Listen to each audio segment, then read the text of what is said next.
Hey,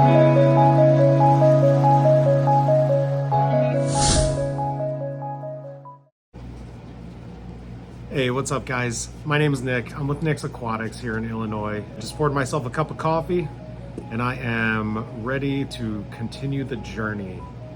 I've been keeping aquariums for quite a while now, probably since about 2009, 2010.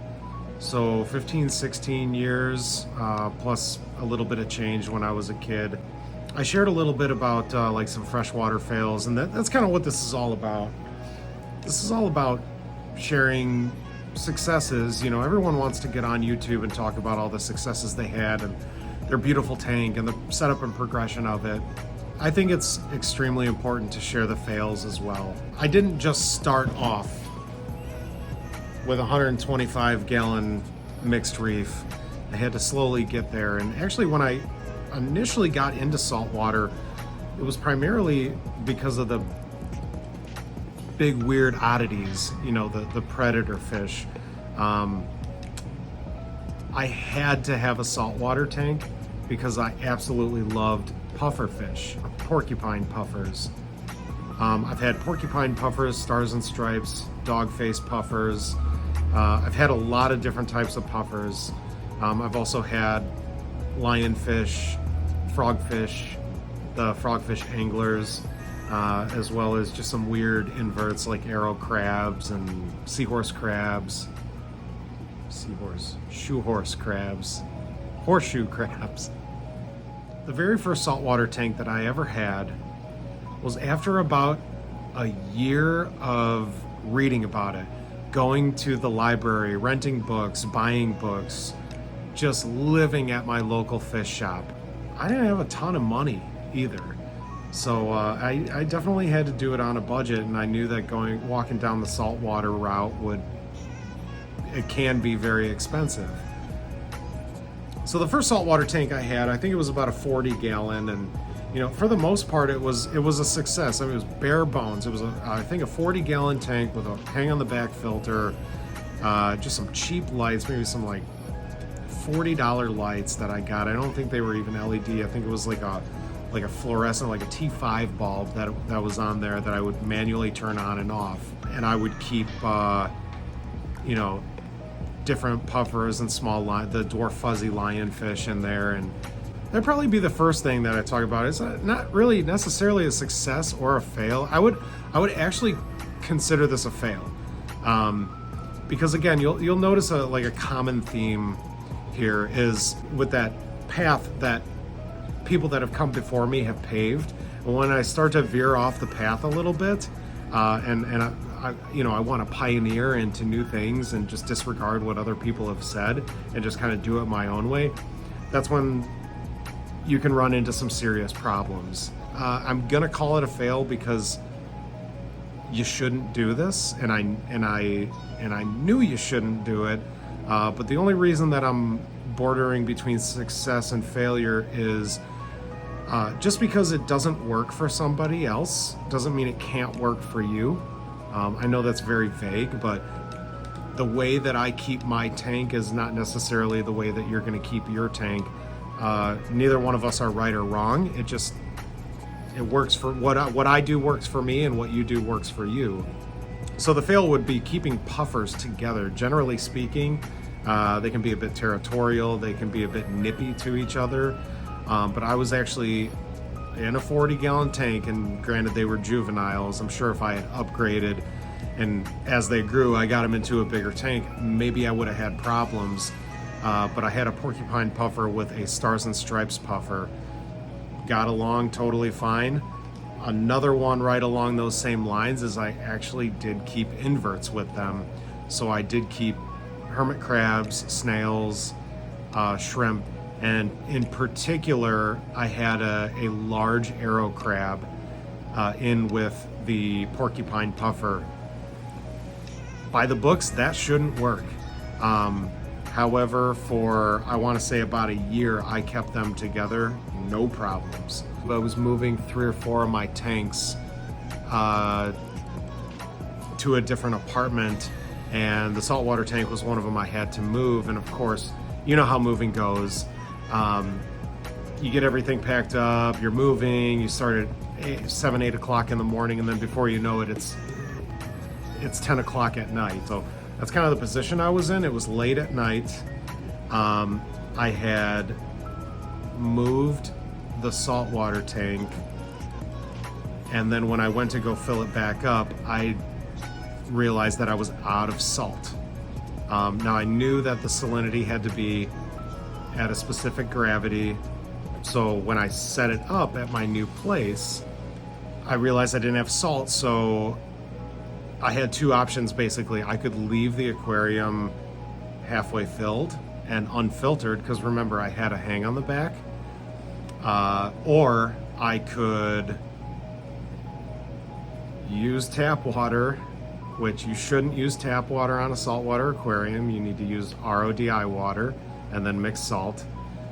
So what I ended up doing was I dechlorinated tap water like how you would for a freshwater aquarium, and then without mixing any salt, I filled the other 15 to 20 gallons of the aquarium up, filled it up so that it would reach the filter so that I could plug the filter back in. I don't need to tell you how this ended. Everything died. It was a smelly, stinky mess. I felt terrible. I wanted to take a step back and take a step out of it. So, again, that's a huge fail of mine. It's not just the salt, but it's most all equipment. That's where this hobby gets very expensive, because, your pumps aren't going to go out on you at noon on a Saturday when you have time to go run out to the store and buy another pump. They're going to fail on you Christmas Eve at 2 in the morning, Christmas Day, 2 in the morning, where absolutely nothing is open. So that's kind of where this hobby gets expensive is, yeah, you got to set everything up, but then it's very, very wise to have backups. And again, I was a young kid. I lacked the knowledge that I have now, and I just didn't have, tons of money to go out and spend. I barely had enough money to set the tank up. I definitely didn't have enough money to go out and buy backups for everything. So quick recap on the fail. I moved the tank, didn't know what I was doing. I ended up killing everything because the salinity swung down extremely low. Filled it up with tap water, failed there. And then also just knowing your fish compatibility, and understanding that they, fish grow.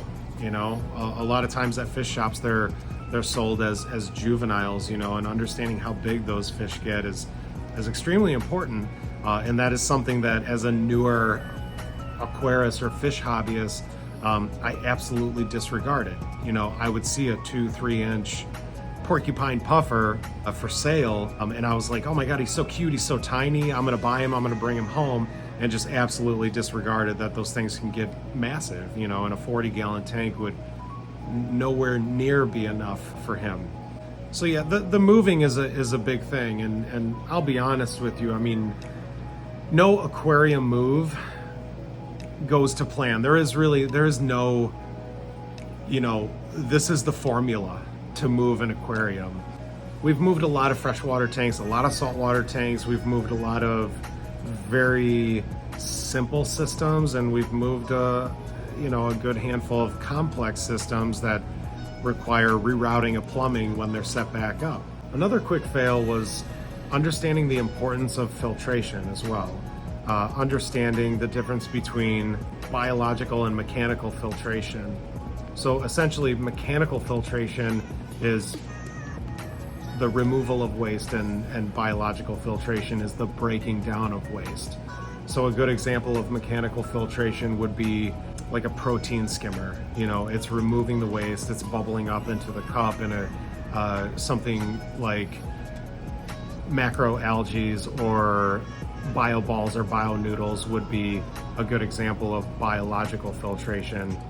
And essentially what the biological filtration does is different types of, depending on what the stage is of the aquarium, or the ammonia, the waste released by the fish and the organic matter in the aquarium.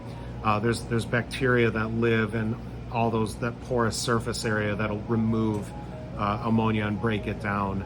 It's nitrifying bacteria. Again, very clueless You know, I thought that if I bought a tank and filled it up with water and had fish in it for 4 months and then drained it and then filled it back up,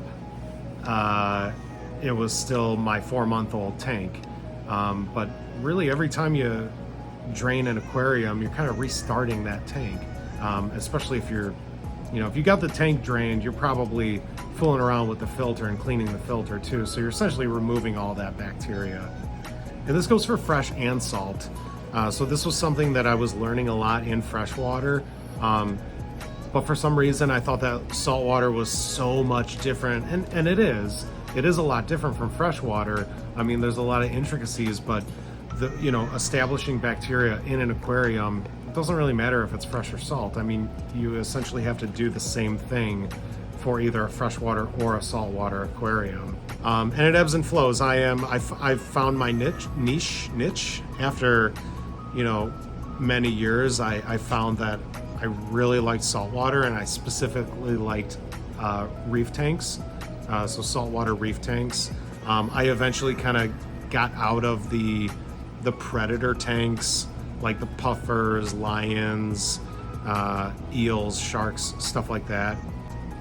And I started to get into the, you know, the growing out the coral and keeping clowns and tangs and stuff like that. Again, I'm just trying to kind of bring it to a head now. It's probably getting a little long, and my goal was to try to keep this one a little bit shorter. That's kind of it. I'm gonna maybe stop here, and we'll do another section. Maybe what we'll get into is coral and reef keeping, and maybe starting the business and why, you know, really why I did that. And I wanted to help people. You know, I wanted to help people and wanted to do what I love doing, which is keeping aquariums. And I kind of get to be on the other side of the fence now, right? Like, so when I was younger and so many people were so generous with their time, you know, again, they shared their successes and their failures. And that's kind of what I'm setting out to do now. But either way, that's just kind of what I'm trying to do. And if that's the biggest takeaway of any of this is, you know, look to people that have come before you. And I'm not saying that I know everything. You know, that's kind of the beautiful thing of this hobby is, you know, I get to step into work every single day, and I learn something new every single day.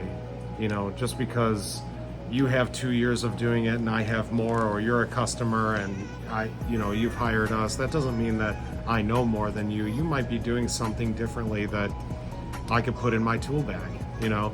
I mean, it's just amazing, and that's what keeps this community so strong. So I don't know, that's all I got for today, and we'll come back at you with another one. Have a good day.